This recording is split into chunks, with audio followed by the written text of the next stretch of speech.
Assalamu alaikum, my dear students. Welcome to the online classes. I am your social studies teacher. As you all know, due to coronavirus, we have started the online classes. In classes में हम वही काम आगे continue करेंगे जो आपको class में कराया गया है.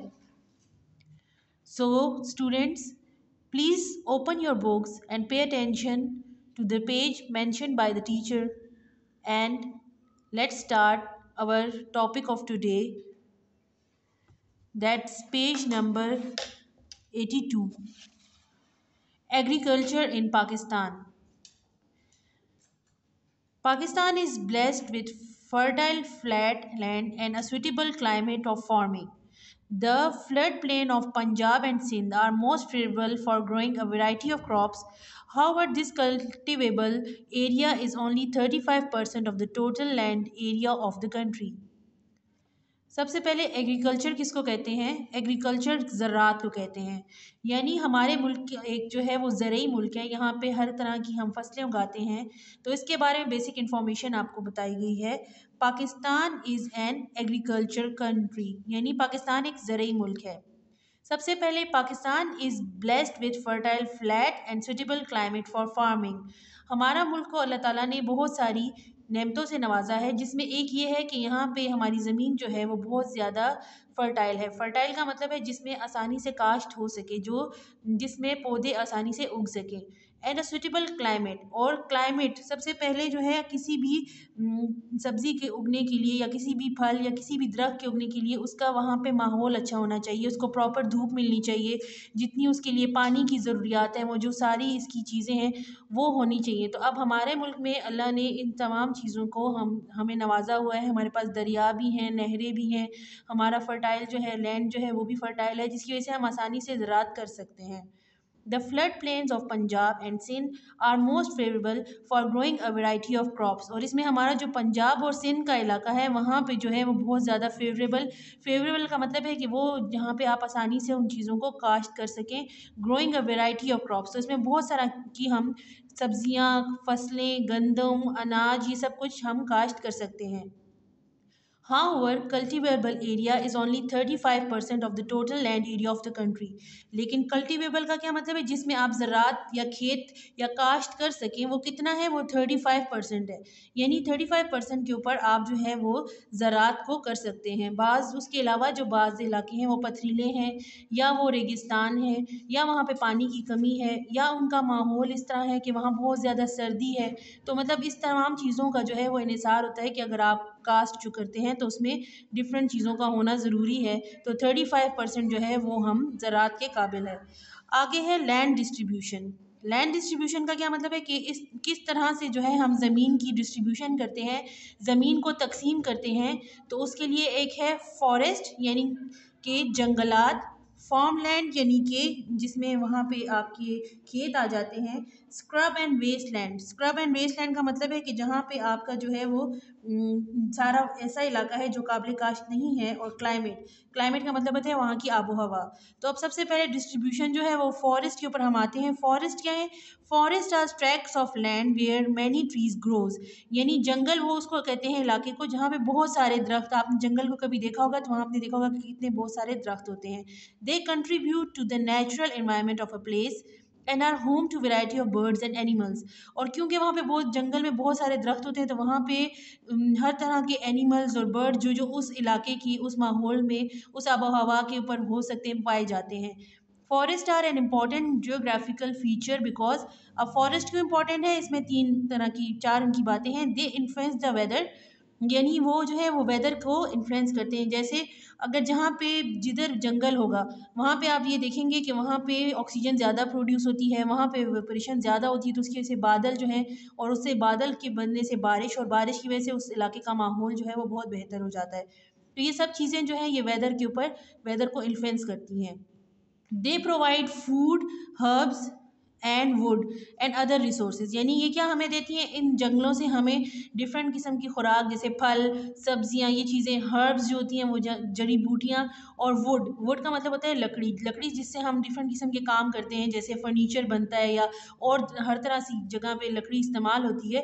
तो ये सब हमें कहाँ से मिलता है? ये हमें जंगलात से मिलता है. Third, tree roots help to absorb water specially in slopes. और जहाँ जहाँ पे दरख्त होते हैं, दरख्त का क्या फ़ायदा होता है कि उनकी जड़ें डीप ज़मीन में होती हैं, जो कि पानी वहाँ से जो है वो वहाँ पे उसको, क्योंकि ज़मीन में रूट्स को जो है वो ज़रूरत होती है पानी की, तो पानी एब्जॉर्ब करते हैं। तो जब स्लोप्स में, जो कि ऐसे इलाके होते हैं जहाँ पे स्लोप, स्लोप किसको कहते हैं, यूँ ढलवान जो होती है, जैसे यूँ इस तरह के पहाड़ हैं जो कि यूँ इस तरह ऊंचाई की तरफ जा रहे हैं, तो उधर हमेशा ये होता है कि दरख्तों की वजह से वो स्लोप जो है वो, क्योंकि मिट्टी जो है वो दूर तक जड़ें जाती हैं, तो वहाँ से वो जगह जो है वो ज़्यादा मजबूत हो जाती है, तो वो पानी जो है वो दूर से वो आसानी से जो है वो अपनी रूट्स के ज़रिए ट्रीज़ जो है वो ले लेते हैं। They prevent landslides and mudslides by acting as barrier. और ये किस चीज़ को रोकती है, लैंडस्लाइड को, क्योंकि जब दरख्त होता है वो अच्छी तरीके से एक जगह को, जब उसकी रूट्स दूर तक जाती हैं तो वो मिट्टी के साथ मजबूती से उसको पकड़ लेती हैं, जिस वजह से लैंडस्लाइड, लैंडस्लाइड आपने अक्सर देखी होगी जिसमें एकदम से सारी मिट्टी जो है वो गिर जाती है। पहाड़ों में इस तरह ज़्यादा होता है जिससे मुख्तलिफ़ किस्म की तबाही भी मचती है, रोड के ऊपर ब्लॉक्स हो जाते हैं, लैंडस्लाइडिंग से बहुत सारा डिज़ास्टर्स होते हैं। और मड स्लाइड भी जो है वो कीचड़ की जो एकदम से बहुत सारा जो है वो गिर जाता है और उससे सारी जगह जो है वो बंद आ जाती है। तो अगर जहाँ जंगल होंगे वहाँ पे ये 2 प्रॉब्लम्स नहीं होंगी, ना लैंडस्लाइड होगी और ना ही मड स्लाइड होगी। तो ये जो है इसमें ये सारी चीज़ें जो हैं ये किसके ऊपर इफ़ेक्ट करती हैं, ये फॉरेस्ट के ऊपर करती हैं। तो फॉरेस्ट जो है अब क्या है, अनफॉर्चुनेटली यानी बदकिस्मती से, people are cutting down forest for wood. तो लोग क्या करते हैं, हम लोग सब क्या कर रहे होते हैं, लकड़ी की खातिर जंगलों को काट रहे हैं। Wood is a major resource, हालांकि लकड़ी जो है वो हमारी बेसिक चीज़, ज़रूरत की चीज़ है, लेकिन उसको हम एक हद तक हमें उसको काटना चाहिए। हम जो है हद से ज़्यादा जब उसको वो करते हैं तो उसमें बहुत किस्म की प्रॉब्लम्स क्रिएट होती हैं। In some areas firewood is burn as fuel, यानी कि हम लकड़ियों को जो है वो ईंधन के तौर पे इस्तेमाल करते हैं ताकि घरों में खाना पकाएं या किसी भी किस्म की जो है उसके लिए हम यूज़ करते हैं, तो इसकी वजह से जो है वो बहुत सारे फॉरेस्ट डैमेज होते हैं। It is also use in construction buildings and making furniture, paper, sports goods, यानी ये इन सब चीज़ों के लिए भी यूज़ होता है। जैसे बिल्डिंग्स हम घरों में देखते हैं, लकड़ियाँ जो हैं वो हर जगह पे इस्तेमाल होती हैं। फर्नीचर, कुर्सियाँ, ये सारे जो भी हैं, मेज़ वगैरह, इस सब में इस्तेमाल होती है। पेपर, कागज़ में जो है वो लकड़ी इस्तेमाल होती है। एंड स्पोर्ट्स गुड, और जो कुछ ये खेलों का सामान है, जैसे क्रिकेट के बैट्स वगैरह आपने देखे हैं, ये हॉकी, ये सब जो है लकड़ी से ही बनते हैं। तो ये सब, इस सब चीज़ों में लकड़ी का इस्तेमाल होता है। Sometimes forest are cleared and buildings are constructed in their place. तो बाज़ दफ़ा जो है हम फॉरेस्ट को, जंगलों को बिल्कुल साफ़ कर देते हैं और वहाँ पे हम घर बनाते हैं या बिल्डिंग्स बनाते हैं, जिसकी वजह से भी जो है हम फसलों को, ये दरख्त, जंगलात को बहुत नुकसान पहुँचा रहे हैं। तो ये जो है ये हमारे लिए बिल्कुल अच्छा नहीं है। अब पाकिस्तान में देखें कितने हैं, फॉरेस्ट सिर्फ 2% है, यानी सारा या तो हमारा फार्म लैंड है या डेजर्ट है या स्क्रब सिटीज़ हैं, और सिर्फ 2% हमारे पास फॉरेस्ट है। हमें इससे बहुत ज़्यादा परसेंटेज की ज़रूरत है, क्योंकि जितने ज़्यादा किसी मुल्क के जंगलात होते हैं उसी तरह वो मुल्क तरक्की भी करता है, और वहाँ उसकी आबो हवा, उसकी इन्वायरमेंट, उस सब पे जो है वो फॉरेस्ट जो है वो बहुत ज़्यादा असर करते हैं। अब नेक्स्ट है farm land. Farmland is a flat fertile land usually along river banks that supports farming। अब ये क्या होता है, ये आपने अक्सर देखा है, जहाँ पे भी दरिया होते हैं उसके आसपास आपने देखा होगा हर तरह का खेत होता है, गंदम का खेत होता है और फसलें होती हैं मुख्तलिफ़ किस्म की, चावलों की। ये क्या होता है, वो फार्म लैंड में होता है, जो कि बिल्कुल सीधी एक ज़मीन होती है बड़ी सी, उसमें ये होता है। It has all the factors suitable for agriculture, और उसके पास हर वो चीज़ होती है जो कि एग्रीकल्चर के लिए ज़रूरी है। Most of Pakistan farmland are in plains of Sindh and Punjab. ज़्यादातर हमारे फार्मलैंड्स किधर है, सिंध और पंजाब में है। ये फार्मलैंड कितना है, 35%, यानी 35% हमारे मुल्क का जो है फार्मलैंड है।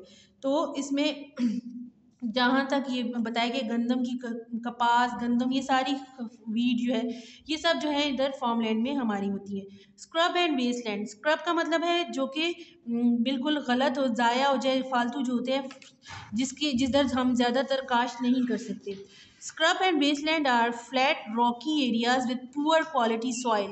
इनका जो मिट्टी का क्वालिटी होती है वो बहुत पुअर होती है, और ये स्क्रब होता है और वेस्ट होता है, यानी इसमें जो है हम बिल्कुल भी काश्त नहीं कर सकते। They are unsuitable for farming, यानी कि ये फार्मिंग के लिए सुटेबल नहीं है। However some hardy shrubs and coarse grass may grow there. लेकिन कुछ जो है सख्त किस्म की जो सख्त जान किस्म के पौधे होते हैं, वो श्रब्स जो होती हैं जो कि वो वहाँ पे ग्रो कर सकती हैं। एंड कोर्स ग्रास, और वो घास जो कि हम ज़्यादातर जानवरों को इस्तेमाल करते हैं खुराक के तौर पे, ये इधर निकल आती है। These are suitable grazing areas for cattle and other life stock. तो ये किस लिए इस्तेमाल होती है? कैटल किसको कहते हैं? ये जो जानवर मवेशी होते हैं हमारे, जैसे बकरी, भैंस, गाय, ये सब के लिए इनके लिए खाने के लिए इस्तेमाल होती है। लिवर स्टॉक का मतलब है जो मुर्गियाँ वगैरह हैं, हमारे सारे जो भी जानवर हैं जिनको हम इस्तेमाल करते हैं, उन सब के लिए ये यूज़ होती है। Most crop and wastelands are found in the arid areas of Balochistan and some parts of Khyber Pakhtunkhwa province. तो ज़्यादातर क्योंकि हमारा खैबर पख्तूनख्वा और बलूचिस्तान में खुश्क एरिया ज़्यादा हैं, तो वहाँ पे जो है ये स्क्रब और वेस्टलैंड होते हैं जहाँ पे ये इस तरह की खेती बाड़ी की जाती है। Deserts and mountains cover the largest portion of Pakistan land surface. अब अगला आता है डेजर्ट। डेजर्ट किसको कहते हैं? सहरा, जहाँ पे सारी रेत ही रेत होती है। और माउंटेन्स, पहाड़, जो कि हमारे मुल्क का ज़्यादातर पोर्शन यानी कि 42% जो है वो डेजर्ट्स और माउंटेन्स को उसमें होता है। जैसे हमारे KPK में भी बहुत सारे जो है आप देखते हैं मरी साइड पे, वहाँ पे सारे माउंटेन्स हैं। इसी तरह हमारे सिंध साइड पे सारे डेजर्ट्स हैं। तो ये हमारे मुल्क का कितना परसेंट करते हैं कवर? 42% कवर करते हैं। A large number of forests are found in the slope of many mountains। तो बहुत सारे जो हैं वो जंगलात इन्हीं जो पहाड़ होते हैं उनके ऊपर स्लोप्स में होते हैं। People living in mountains and desert maintain small orchard and farm to meet their need for food। तो ये लोग जो हैं जो यहाँ पे आते हैं वो डेजर्ट्स में क्या करते हैं? छोटे छोटे ऑर्चिड्स, ये अब ऑर्चिड आप देख रहे हैं, ये तस्वीर में आपको नज़र आ रहा है date orchard in Sindh and Punjab. तो यहाँ पे आपने देखा ये खजूर है, खजूर और इस तरह के वो पौधे जो कि डेजर्ट्स में, कोकोनट, ये सब जो है ये डेजर्ट फॉर्म्स में ये आपको मिलेंगे।